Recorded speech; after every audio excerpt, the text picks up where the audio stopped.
The reason God is telling many of you, and this wasn't everyone's message, but the reason why God is telling many of you to open your hearts to your spouses, those of you who are standers, He's been trying to tell you to open your heart again, to soften your heart again, because at one point you did have a hardened heart towards them. It wasn't hard like bitter. It was more so, thank you, Holy Spirit, hardened like it was protected. Like you've mishandled my heart one too many times. You've broken my heart. You've misused and abused my heart. I'm guarding and protecting my heart. The Lord was doing that with you to help you set healthy boundaries. But for many of you, He's begun to tell to soften your heart again, to open your heart to them. When you do this, for some of you, the Lord may have you open your heart, and then your spouse will come and it'll seem like things blew up in your face. Like it went back to what it was. Like, God, you just told me to open my heart. And then they came acting a slam fool all over again. It came acting a donkey all over again. I know you told me to do this. Here's the thing. God is telling you to open your hearts this way because when they come and lash out, spew venom, that's one of the things I used to say, just treat you some type of way or just mishandle you again as if y'all are right back to square one. The thing is, He's asking you to open your heart now because He knew that they were going to come in and do what they did, speak the way they spoke, handle you the way they handled you. And I'm not talking about any physical abuse. So this isn't that message. But He knew they were going to do that. But the thing is, this time around, you're going to see His hand in it. Remember, I did the message before about saying a lot of things will look like, God, this look familiar. This look the same. This look like I know how this story go in. I done sat during this movie. I know all the characters. I can recite this movie from beginning to end. But God, it's like it looks the same, but it's different. Look again. It was that message.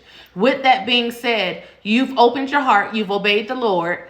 They came in and pretty much mishandled your heart all over again. But this time around, God is convicting them in the mishandle. God is convicting them in the mistreatment. God is convicting them. Before, He wasn't convicting them because this was a part of your process when you had to go through your work and your refining, your testing, your valley, and so forth. That was your process.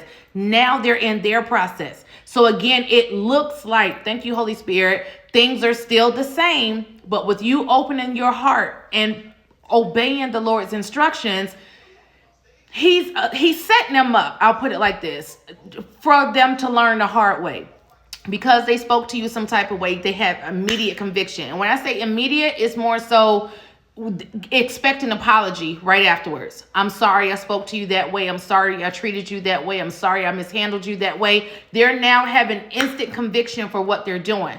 So the Lord it's almost like He's needing you to, I don't want to say, you're not like their punching bag, but it's more so He's partnering with you in this because you've gotten to a place where you're healed. You've gotten to a place where you're not bothered. You've gotten to a place where you're more whole and your triggers don't bother you like they used to. There go the doorbell again. Your triggers don't bother you like they used to.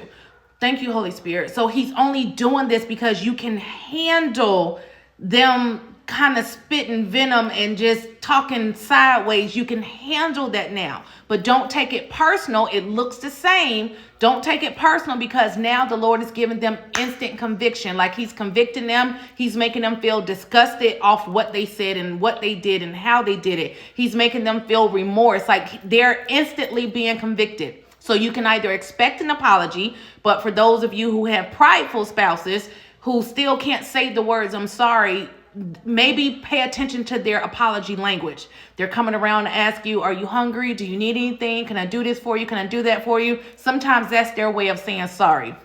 So I hope this gives some type of revelation. Again, when I did the message about look again, and God has been telling many of you to soften those hearts.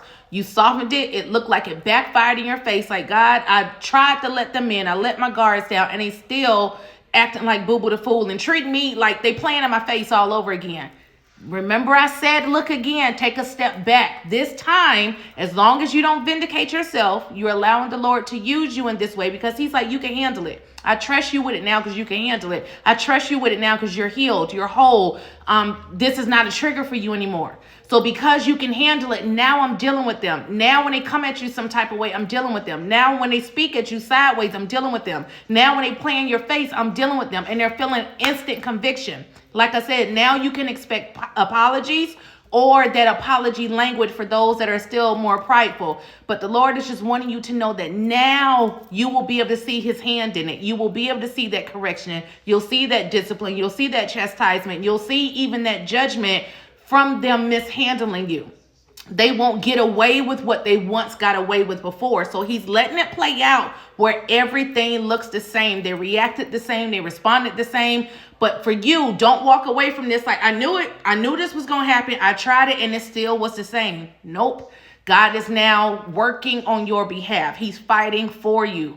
Now you're going to see your vindication. You're going to see justice. You're going to see their conviction. You're going to see, thank you, Holy Spirit, their great humbling. He was reminding me yesterday, you're going to start seeing that limp. They're coming back. I'm sorry that I don't mean like they did it and they just got away with it. No, they did it. And if not that same day, then the next day or maybe later that week, he's not letting them rest in what they're doing wrong. He's not giving them peace in what they're doing wrong. He's not letting them walk away from and get away with what they once got away with because his grace is no longer covering that. So think about that. Before you throw in the towel, before you decide to walk away, before you say, you know what, I'm done, I can't do this anymore, you're walking away from what the Lord is actually doing for you. It just doesn't look like that because it's showing up in a way that you wouldn't have expected. It's showing up in a way that you wouldn't have preferred. Thank you, Holy Spirit. But it's still the Lord's doing. He's like, if you sit back and see this with fresh eyes, let me show you that I'm vindicating you now. Let me show you that I'm not letting them get away with what I once covered them. The reason he was once covering them because this wasn't their test at the time. This was your test. This was your process. Now that your process is complete, for those this applies to, some of y'all don't get up off that potter's wheel if this isn't your message. Hold this and store this on a shelf in your heart. But for those of you who have gone through your process, now this is their process. This is how he's choosing to discipline them, to correct them, to humble them, to judge them, to deal with them. They're not getting away with what they once got away with before. It has to look like it's the same so you can see his hand in it.